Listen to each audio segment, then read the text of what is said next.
It's where your immune system goes to learn about all of these viruses and bacteria and how to fight them and how to create antibodies.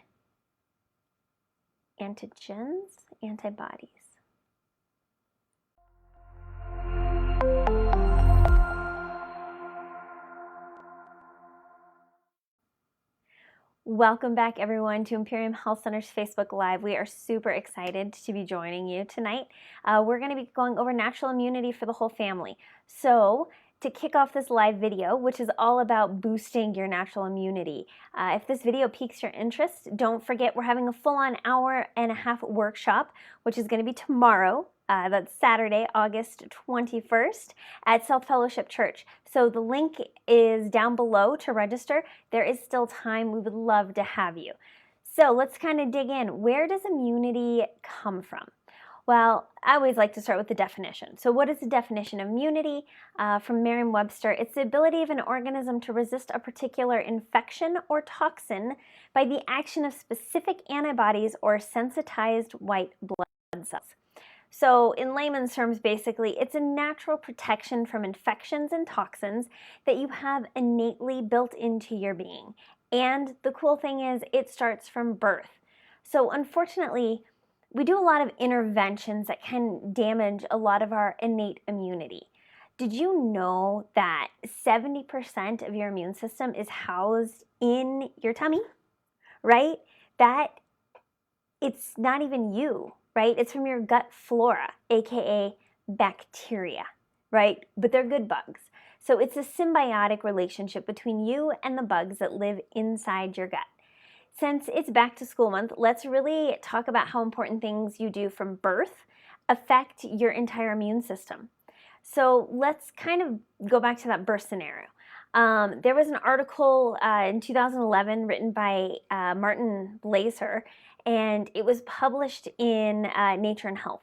And infants that were born to women who were given antibiotics during pregnancy or during the birthing process, or the 30% of children delivered via cesarean section may be starting life with significantly altered and insufficient level of friendly gut flora.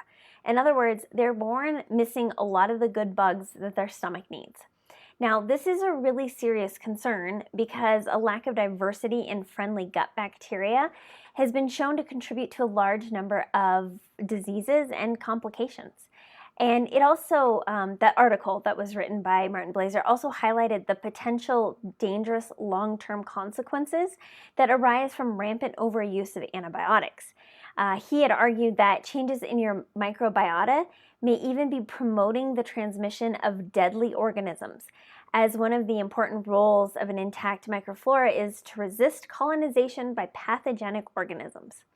So basically, if you take an antibiotic, right, even a single course of antibiotics can permanently alter your gut flora, and it changes that dynamic between good and bad bacteria in your gut.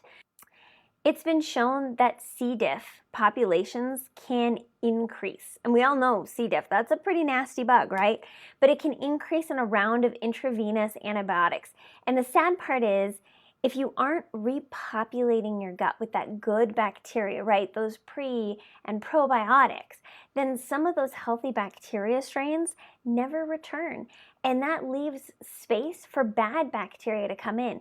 Because when you repopulate your gut, you're putting in good bacteria that's taking up space from that bad bacteria. The bad bacteria can't overpopulate. It keeps things in check.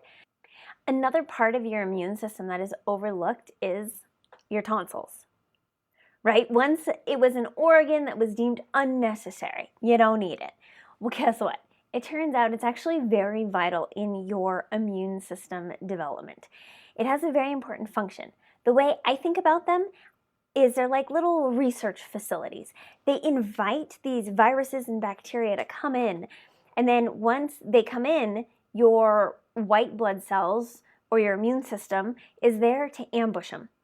And then it'll rip them apart and it'll send it to your thymus, which I had a professor who I absolutely loved at Red Rocks Community College, and he taught it as Thymus University.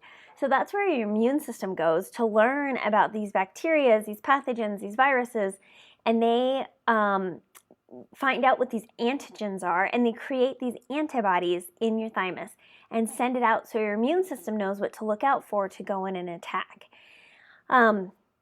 So it's, the way I think about it, it's like your natural vaccine, right? I will put a link in to an amazing video that really talks all about that with some really great graphics to help you understand. But tonsils are so, so important. And that's another reason why kids or infants constantly put stuff in their mouth. Not only are, they exploring and learning, but they're also teaching their immune system how to fight these things. So it's very important that we introduce our body to things. We don't want to constantly sterilize and sanitize because we're actually doing a disservice to our immune system. It is important to, get inoculated in a way with these things so our body can naturally fight. And it's a really good, everything in moderation, right? I'm not saying go lick every trash can, but it is super important to have bacteria and viruses and pathogens to be introduced to in small doses so that your body can fight and create a defense for it. So another important necessity for a healthy and strong immune system is vitamin D. Now, we've all heard about vitamin D, but there's something that we don't know that isn't touted a lot, and it's the amount. How much vitamin D should we take? Now, I've got an amazing blog post that's on our website that talks about the benefits of vitamin D. I highly recommend you check it out. Again, go to the website for that. But basically, the most important fat-soluble vitamin is vitamin D for your immune system. Did you know 75% of the world's population is vitamin D deficient? No wonder why so many people are so sick all the time. Your body just doesn't have the tools it needs to fight the battles. So the downside with being deficient in vitamin D is that it takes a long time, and it takes very high doses of vitamin D to get your levels back up. There was a study of some women taking 50,000 IUs of vitamin D, and over a month, their vitamin D levels still didn't increase. And so, it takes a long time and a lot of work to fix a deficiency.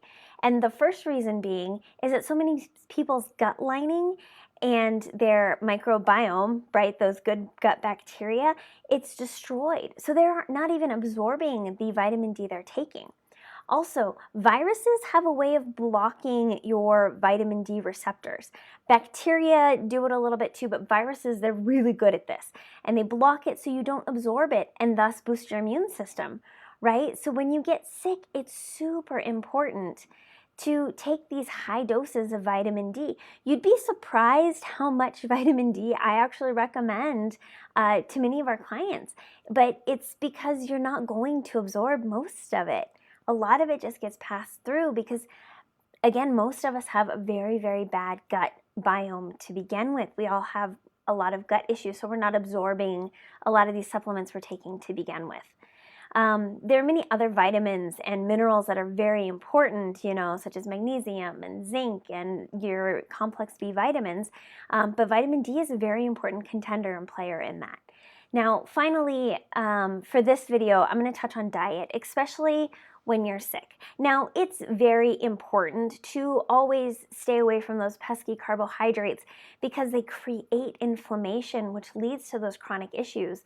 But more importantly, when you're sick, eating carbs is just creating that cascade of inflammation, which then in turn tanks your immune system. It just lowers it and inhibits it. So don't reach for, what you've been taught is that brat diet, right? And orange juice, because it's so high in sugars, which is just boosting that inflammation and decreasing your immune system. So instead, you want to go for those unflavored, unsweetened coconut waters, pasture-raised, very important, pasture-raised bone broths, and, organic, fresh-pressed vegetable juices. to help boost your immune system instead of hindering it with a lot of those sugary things. So this is a really simple, basic overview of immune system, but there's some key things that you can implement. If you would like more information, again, check us out tomorrow in person for our immunity workshop. We love you guys. Looking forward to seeing you then. Otherwise, Tuesdays, I know today's Friday, please forgive me, but normally Tuesdays at noon, we'll be doing the live videos. I'm still learning and adapting to life with kiddo. So we're working through it, but you will definitely see us at least weekly get these videos up. So thank you again. Love you guys and looking forward to seeing you soon.